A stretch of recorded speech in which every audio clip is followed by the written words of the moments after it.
In tu je bil štart teka na 100 metrov, odlično je potegnil Šuštaršič, ki je član slovenske državne ekipe 400 metrov, ki je postavil nov državni rekord. Šuštaršič tudi zmaguje ta teh časov. 10:61.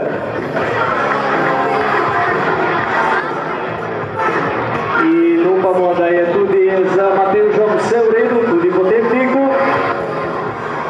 10:61, zmagovalec Šuštaršič.